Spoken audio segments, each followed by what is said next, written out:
may mga bagay sa buhay natin na kaya natin gawin. Pag nandun tayo sa time na yon, mas mabuting gawin natin ang kaya natin gawin. Kasi darating din ang araw na may mga bagay na wala na tayo ng control at ang magagawa na lang natin ay maghintay. Ganito ang sitwasyon ko ngayon. Welcome sa vlog na ito.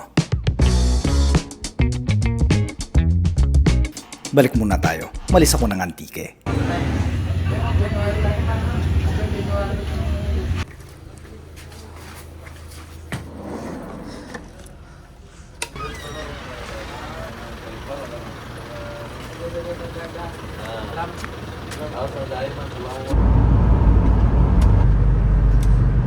Lapit na. Lapit ka naman. Lapit ka. Bumaba. Rikoy.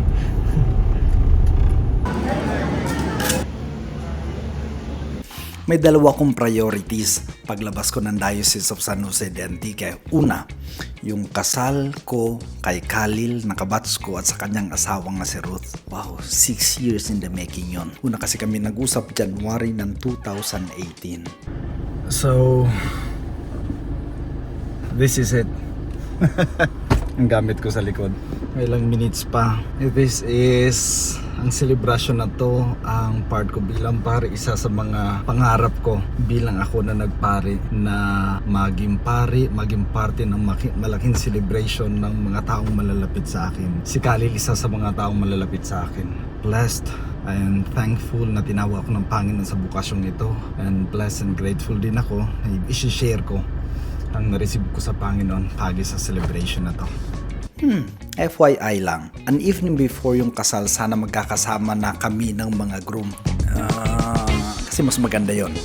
Pero nag-decide ako na hindi pumunta sa lugar kasi nga di ko pa tapos yung homily ko. Natapos ko yung homily very early morning ng kasal nila. Salamat Panginoon sa inspirasyon. Sa tingin ko naginamang salamat.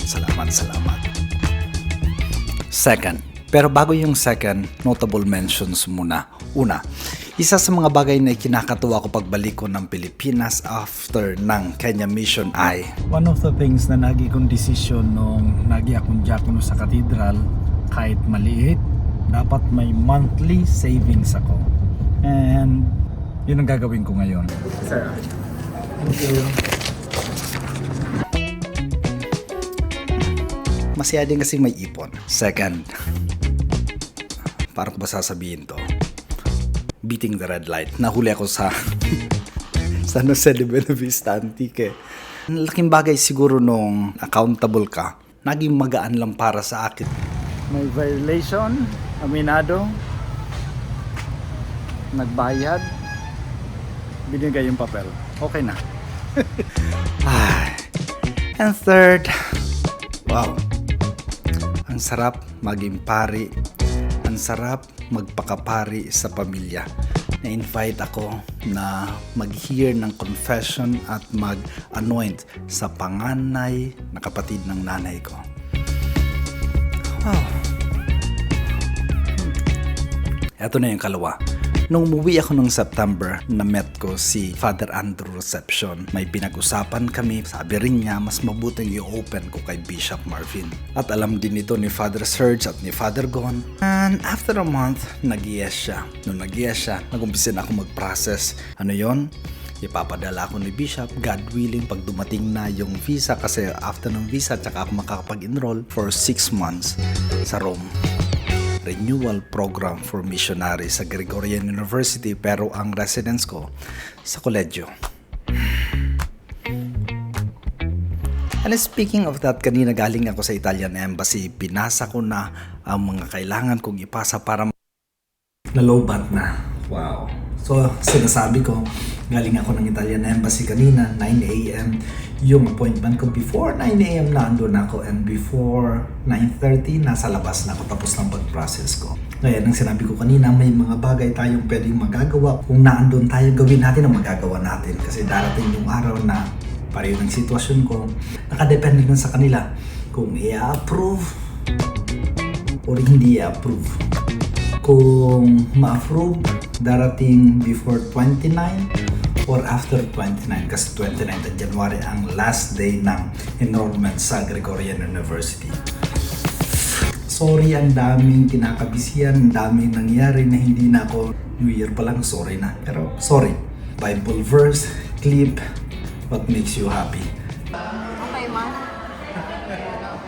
Pero pa ka, nahihiling. Okay ni. Ayaw ka yan. Ayaw ka yan.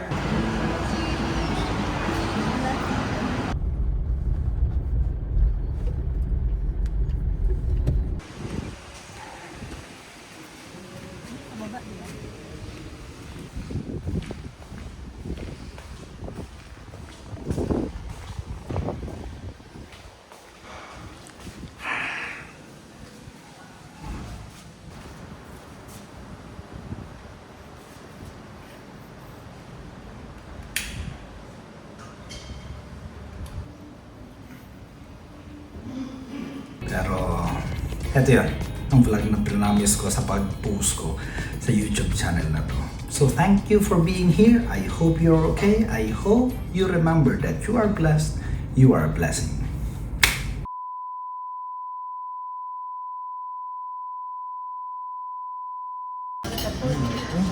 Blessed the Lord, He said you shall about to receive from the bounty through Christ our Lord. Amen.